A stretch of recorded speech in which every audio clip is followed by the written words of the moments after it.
ज्ञान प्राप्ति coaching channel में आप सबका हार्दिक स्वागत है। शाब्दिक ज्ञान और अनुभव जनित ज्ञान दोनों की आवश्यकता है, लेकिन शब्द में ज़्यादा उलझना नहीं है, क्योंकि शब्द हमें पांडित्य देता है। ज़्यादा शब्द में उलझ जाएंगे तो बुद्धि उसमें ही व्यस्त रहेगी और जो भीतर का परमात्मा का आनंद है वो हम नहीं प्राप्त कर सकेंगे।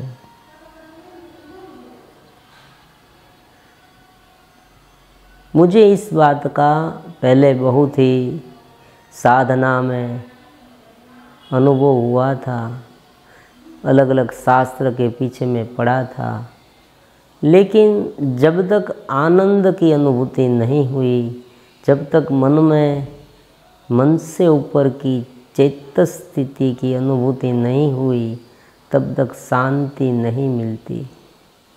ऐसा मुझे धीरे धीरे मालूम होने लगा। जैसे जैसे आप साधना में आगे बढ़ते जाएंगे, वैसे वैसे आपको ये सब अपने आप मालूम होगा। यहाँ कोई सिखाने वाला चाहिए, लेकिन कहाँ तक? जहाँ तक हम शुरुआत न करें। जैसे ही हम शुरुआत कर दें, फिर धीरे धीरे हम अपने आप सीखने लगते हैं। ये ज्ञान की जो पूरी प्रक्रिया है वो कुछ इस तरह की ही है। केवल पढ़ते रहने से कुछ नहीं होगा, मैं बार बार कहते रहता हूँ, क्योंकि मुझे अनुभव से ये मालूम है। मैं भी पढ़ते रहता था और कुछ बन नहीं पाता था।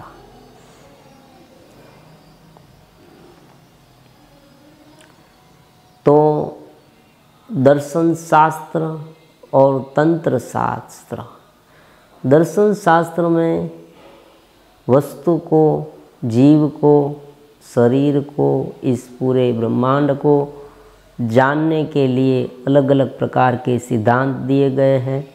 दर्शन शास्त्र के द्वारा हम जान सकते हैं कि हम कौन हैं। हमें उनका अनुभव भी करना है, हमें उसे जानना भी है। और तंत्र शास्त्र में उनकी विधियाँ है। आज का हमारा बहुमूल्य सब्जेक्ट विज्ञान भैरव तंत्र है। भगवान शिव ने तत्व जिज्ञासु, देखो यहाँ एक बहुत ही अच्छा शब्द हम प्रयोग करते हैं, तत्व जिज्ञासु, मतलब जिसे कुछ भीतर से प्राप्त करने की चाह है। हमारा जो जीवन है ना, वो एक बहती गंगा की तरह है, बहती धारा, जलधारा की तरह है।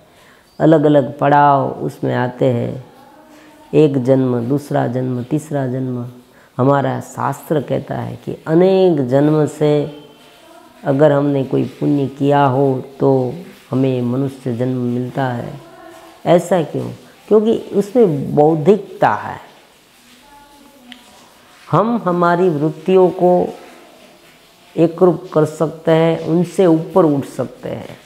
जैसे योग शास्त्र में वृत्ति सारूप्य इतरत्र ऐसा लिखा है, कहा है। उसी तरह से हम केवल अपनी वृत्तियों में, आज हमारा हाल यही है, केवल आपका नहीं, सबका, मेरा, सबका यही हाल हुआ है। हम उलझे हुए हैं।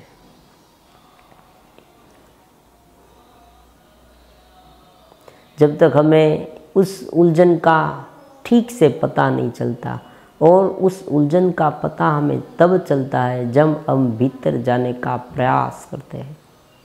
यहीं पर एक विषय से दूसरे विषय को शांत करना, ये उनका हल नहीं।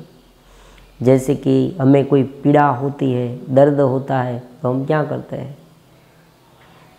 कोई पेन किलर दवा ले लेते हैं, तो उनसे दर्द तो ठीक हो जाता है, लेकिन जैसे ही उनका पावर कम हो, फिर से दर्द होने लगता है। तो परमानेंट इलाज कुछ चाहिए जीव भाव का।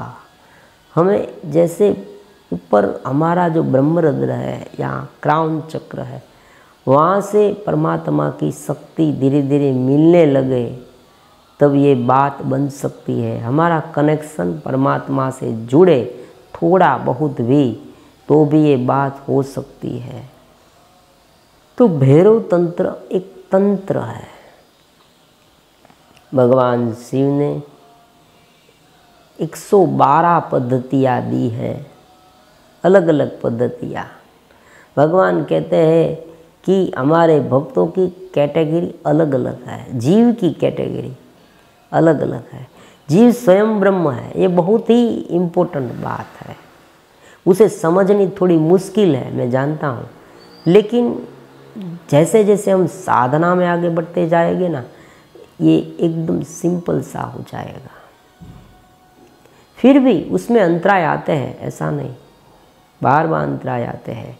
हमें कभी कभी क्या होता है कि चित्त ब्रह्म जैसा भी मालूम हो, मतलब हम जैसे भूल गए सब कुछ, हमारी स्थिति को भूल गए, ऐसा भी मालूम होता है। कभी कभी हम कोई अन्य विषयों में एकरूप हो गए, ऐसा भी हमें मालूम होता है। लेकिन स्थिति जैसे जैसे दृढ़ होती जाए, वैसे वैसे हमें उनकी अनुभूति भी धीरे धीरे दृढ़ होती जाएगी, और फिर सब कुछ आसान है। शुरुआत में ये कठिन है और बाद में आसान है। तो विज्ञान भैरव तंत्र में परमात्मा शिव ने 112 विधियाँ दी है। ये तंत्र मार्ग का ग्रंथ है, अद्वितीय वेदांत का ग्रंथ है। उसमें अद्वितीयवाद प्रतिपादित किया गया है। शिव कहते हैं कि ये जो जीव है वो ब्रह्ममयी है, मेरा ही अंश है, और मुझे प्राप्त करने के लिए इस 112 पद्धति में से कोई भी एक पद्धति का वो इस्तेमाल कर सकता है। हमें ये प्रश्न उठ सकता है कि 112 पद्धति क्यों, इतनी सारी पद्धति क्यों, एक पद्धति दी होती था, इसमें तो हम गूंच में पड़ जाते। लेकिन ऐसी बात नहीं है। भगवान सबका ख्याल रखते हैं। भगवान जानते हैं, जैसे रसोई घर में खाना पकता है ना, तब माँ ध्यान रखती है कि किस बच्चे को कैसा पसंद है, उसे किस तरह का भोजन पाच्य हो सकता है, उस तरह का उनके लिए बनाती। इस तरह से भगवान भी यहाँ हमारे लिए 112 पद्धति, अलग अलग जीव है, जीव का स्वभाव अलग अलग है। दो व्यक्ति के स्वभाव एक नहीं हो सकते, उनकी पात्रता एक नहीं हो सकती। उसी तरह से यहाँ भी है, अलग अलग व्यक्तियों के लिए अलग अलग साधना। इसमें से कोई एक साधना चुन सकता है। प्राण की साधना है, मन की साधना है, संगीत की साधना है। कभी कभी तो ऐसी साधना भी लिखी है कि हमें शंका भी उत्पन्न हो, संभोग के द्वारा समाधि, ऐसी भी है। लेकिन उसमें कोई संशय नहीं करना। परमात्मा कहते हैं कि प्रत्येक क्रिया में जब हम कर्तृत्व भाव और भोक्तृत्व भाव से एकाकार हो जाते हैं, तब हम उनमें जुड़ जाते हैं, लिप्त हो जाते हैं। हमारा जो तादात्म्य है ना, वो इस क्रिया से हो जाता है, और हम अपने आप को जीव समझने लगते हैं। जो पूर्णता की अनुभूति है, जो आनंद की अनुभूति है, आत्मन की अनुभूति है, वो हमारी छूट जाती है। तो इस शास्त्र का रचयिता कौन, उनके बारे में कुछ नहीं पता किसी को। अक्सर क्या होता था कि जो बहुत बड़े बड़े ऋषि मुनि थे, महर्षि थे, वो अपना नाम छुपा देते थे, क्योंकि उसे नाम की नहीं पड़ी थी, उसे तो जगत का कल्याण करना था। लेकिन फिर भी हम ये कह सकते हैं कि ये जो शास्त्र है, उनकी रचना स्वयं शिव ने की है। शिव रचित ये ग्रंथ है, ऐसा हम कह सकते हैं, क्योंकि बहुत प्राचीन ग्रंथ है। उसमें बहुत सारे ऐसे शब्द हैं जिनके बारे में उनकी व्याख्या करना भी मुश्किल हो जाए, और उस सारे शब्द को अगर हम समझने बैठे तो हमारा जो माइंड है ना, वो दूसरी दिशा में चला जाए। मतलब हम प्रैक्टिकल में से शब्द में थियरी में चले जाएंगे, शाब्दिक ज्ञान में उलझन ज़्यादा होगी। हमारे पास इतना समय भी नहीं, समय हमारे पास बहुत मर्यादित है, क्योंकि हम जिस स्थिति में आज जी रहे हैं, वर्तमान हमारा जो समय है बहुत विपरीत है। फिर भी उस समय में भी हमें थोड़ा बहुत समय निकाल कर साधना के रहस्य को भी समझना है और साधना करनी भी है। बहुत मुश्किल टफ काम है। हाँ, एक बात है मैं कह देता हूँ कि जो व्यक्ति अपने पूरी लाइफ को इस ज्ञान को समर्पित कर देता है, उनके लिए इनकी कोई बात यहाँ हम नहीं करते, क्योंकि वो तो बहुत पुंज होते हैं, वो अलग तरीके के होते हैं।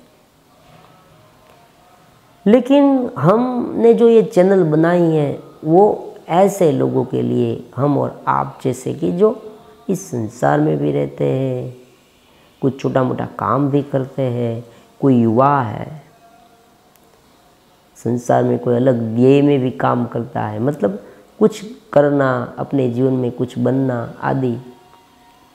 या मान लीजिए वो अपनी रूटीन लाइफ व्यतीत करता है, कुटुंब वाला है, बाल बच्चे वाला है, ऐसे बहुत सारे लोग हैं। उनके लिए सरल शब्द में साधना को प्रस्तुत करना और उसे प्रैक्टिकल तक पहुंचाना, ये हमारी चैनल का उद्देश्य है। अगर पांडित्य की भाषा में सब कुछ वर्णित किया जाएगा तो ये सर्वसुलभ नहीं होगा, सर्व लोग उनका लाभ नहीं उठा सकेंगे। तो यहाँ पर जो शब्द, गहन शब्द है, उनकी थोड़ी बहुत व्याख्या हम करेंगे, थोड़ा बहुत उनके बारे में चर्चा करेंगे और प्रैक्टिकल के बारे में ज़्यादा सोचेंगे, क्योंकि हमें अपने आप को समझना है। हमें सेल्फ अवेयरनेस, सेल्फ कॉन्शियसनेस में रहने की आर्ट सीखनी है। हमें ये सीखना है हम किस तरह से रहें, हमें ये जो कुंडलिनी हमारे भीतर है उसे किस तरह से जगाना है, परमात्मा से किस तरह से कांटेक्ट करना है, ताकि हमें निरंतर आनंद भी मिले और एक चेतना का प्रवाह ब्रह्मरंध्र में से स्खलित हो, यहाँ से ब्रह्मरंध्र में से सीधा नीचे स्खलित हो। तो ये बात है। यहाँ माता देवी माँ पार्वती भगवान शिव से प्रश्न पूछते हैं, वहाँ से शास्त्र की शुरुआत होती है कि हे प्रभु, आपका स्वरूप हमें बताए और हम किस तरह से आपका स्वरूप को जान सके। बहुत इम्पोर्टेंट क्वेश्चन है शुरुआत में। जीव जब परमात्मा से मिलने की चाह रखता है, कोई भक्त है ना, वो भगवान के लिए भजन गाता है, नाम स्मरण करता है, मंत्र जाप करता है। कोई कर्मयोगी है, वो अलग अलग तरीके के कर्म करता है, निष्काम कर्म, परोपकार के कर्म करता है। योगी ध्यान समाधि में लीन रहने का प्रयास करते हैं, और जो ज्ञानी है वो अहम ब्रह्मास्मि ऐसा चिंतन करते हैं। ये सभी लोगों अलग अलग तरीके से परमात्मा को प्राप्त करने की कोशिश करते हैं। भगवान कहते हैं कि 4 प्रकार के मेरे भक्त होते हैं। एक भक्त जो होता है वो आर्त होता है, एक जिज्ञासु होता है, एक अर्थी होता है और एक ज्ञानी होता है। ज्ञानी भक्त सबसे ज़्यादा मुझे प्रिय है, ऐसा भगवान ने भगवद गीता में कहा, क्योंकि भगवान जानते हैं कि जो ज्ञानी भक्त है ना, वो केवल मुझे चाहता है, और दूसरे भक्त जो है वो पीड़ित है, वो इस संसार को चाहते हैं या संसार की पीड़ा से मुक्त होना चाहते हैं। तो यहाँ पर एक प्रश्न हमारे सामने रख दिया गया कि आपका स्वरूप हमें कहिए, आप कैसे हैं? क्या आप शब्द रूप में हैं? आप क्रिया रूप में हैं? आप अवस्था के रूप में हैं? जितनी भी अलग अलग व्याख्याएं उसमें हैं, उन सारे की सारी यहाँ बता दी गई। हम जो देखते हैं, हम अलग अलग स्वरूप में परमात्मा को देखते हैं। देखो, जब भारी पवन इधर से उधर दौड़ने लगता है, जब साइक्लोन आता है, भारी पवन फुकाता है, फ्लड आता है, तब हमने परमात्मा की विनाशक शक्ति को देखा। यही शक्ति हमें पोषण भी देती है, बीज का सर्जन, फल फूल का सर्जन, पेड़ का सर्जन। हमें जो अन्न मिलता है वो इसी भूमि से मिलता है, इसी परमात्मा से मिलता है। तो इस तरह से परमात्मा यहाँ हमारे लिए पोषक के रूप में दिखाई देते हैं। उसी तरह से सर्जन के रूप में जब बालक का जन्म होता है, हम जानते हैं। हाँ, एक बात मैं यहाँ बता दूँ कि जब हमें कोई शंका उत्पन्न हो हमारे भविष्य के बारे में, तब हमें सोचना चाहिए कि जिस तरह से कोई बालक का जन्म होता है ना, बालक को कुछ नहीं पता होता, फिर भी परमात्मा ने माता के स्तन में दूध की व्यवस्था कर दी बालक के लिए।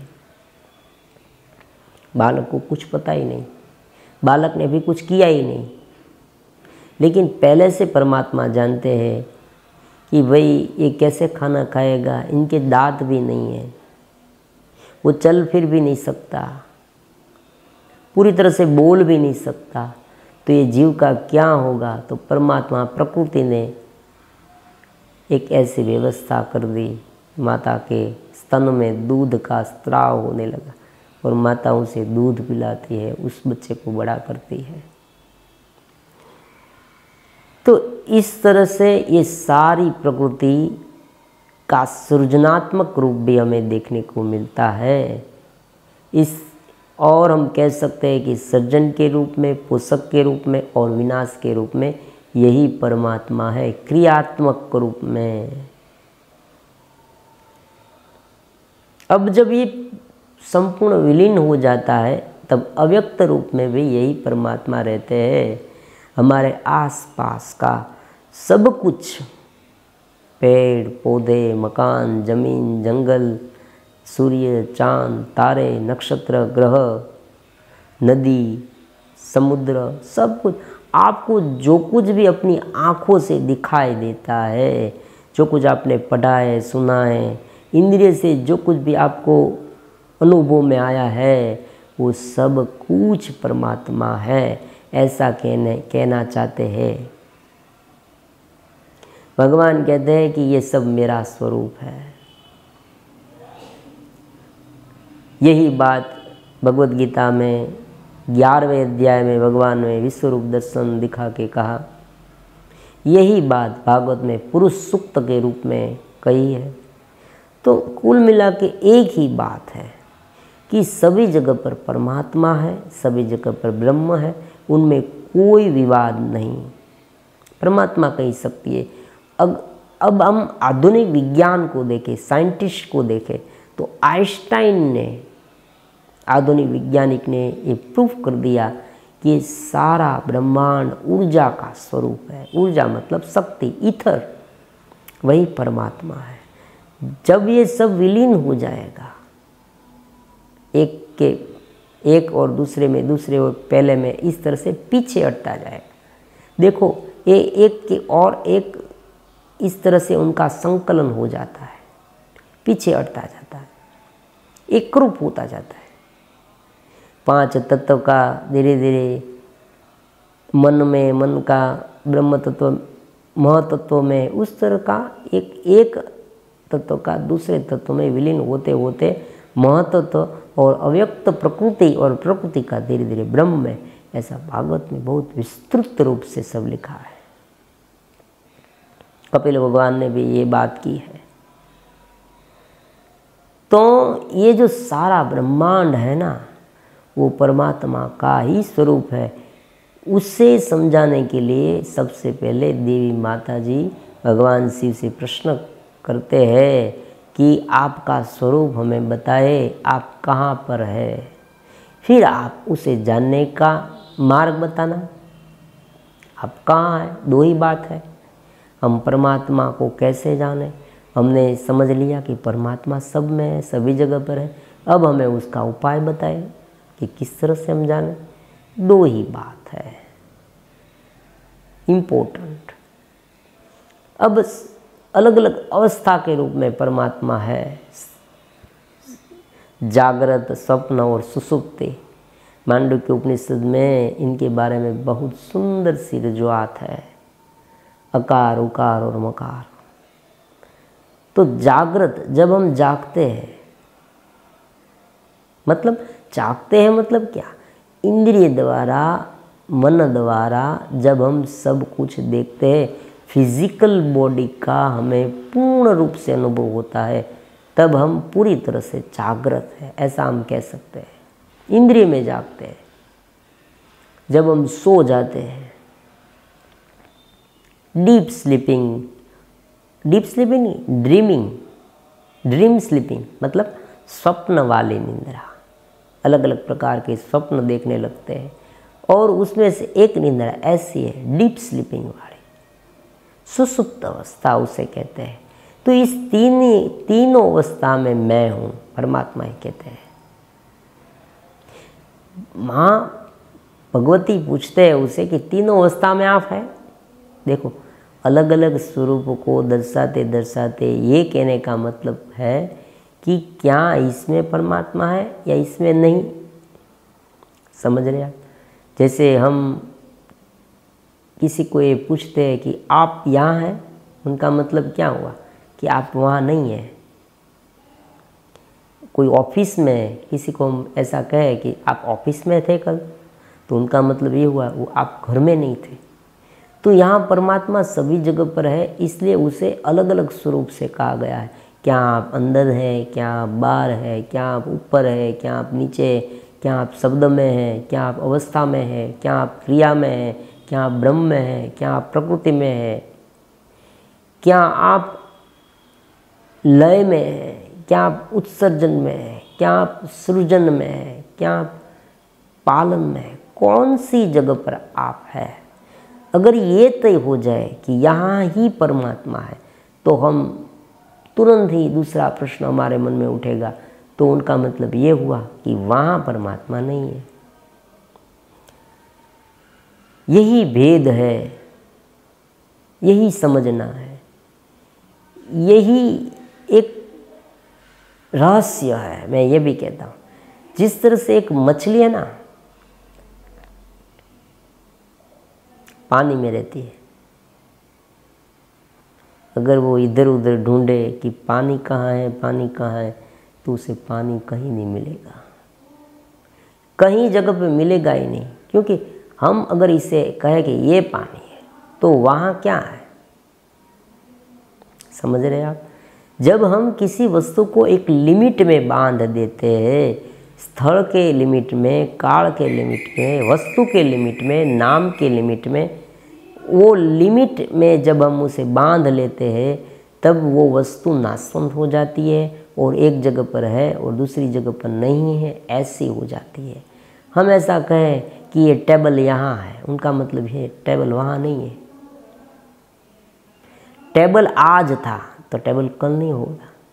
हम आज हैं तो इनका मतलब ये हुआ कि हम 40-50 वर्ष पहले नहीं थे और आने वाले 50-60 वर्ष में हम नहीं होंगे। तो इस तरह से आप कहाँ हैं ये हमें बताइए, और कहाँ नहीं है वो भी हमें बताइए। तो इस प्रश्न से विज्ञान भैरव तंत्र की शुरुआत होती है। उनका रचयिता शिव स्वयं है। ये तंत्र मार्ग का, अद्वितीय वेदांत का प्रतिपादित करने वाला ग्रंथ है। देखो, तंत्र मार्ग में अलग अलग प्रकार की कुछ विपरीत नहीं कह सकते हम, लेकिन कुछ अलग प्रकार की विद्या भी आती है, जिसे हम मैली विद्या भी कहते हैं। ऐसा यहाँ कुछ नहीं है, आपको डरने की कोई ज़रूरत नहीं। एक बार मैंने मेरे मित्र को कहा कि भाई मैं विज्ञान भैरव तंत्र के बारे में कहने वाला हूँ। उसने मुझे कहा भाई ध्यान रखना, तंत्र में बहुत मत पढ़ना, ये मैली विद्या होती है। मैंने कहा ऐसा इसमें नहीं है, ये विज्ञान भैरव तंत्र परमात्मा ने अद्वितीय मार्ग के लिए कहा है। मतलब जो अद्वितीय जिज्ञासु है, जिसे साधना द्वारा परमात्मा को प्राप्त करने की चाह है, जिसे कुछ भीतर से पाना है, ज्ञान, ज्ञान शक्ति। परमात्मा के पास से हमें अलग अलग प्रकार की सामग्रियाँ मिलती है। हम ये कह सकते हैं परमात्मा के पास से हमें अलग अलग क्या मिलता है, ज्ञान मिलता है, जिनसे हमारी दृष्टि विशाल बनती है, हम सब कुछ समझ पाते हैं, हम भ्रमित नहीं होते। बहुत ही इम्पोर्टेंट बात है। बार बार हम भ्रमित हो जाते हैं, कुछ हम देखते हैं तुरंत ही हम भ्रमित हो जाते हैं। ये एक बात हुई। दूसरी बात, परमात्मा से हमें आनंद मिलता है, बहुत ही आनंद। तो इस तरह की बात यहाँ हम करने वाले हैं। तो आज के लिए इतना रखते हैं।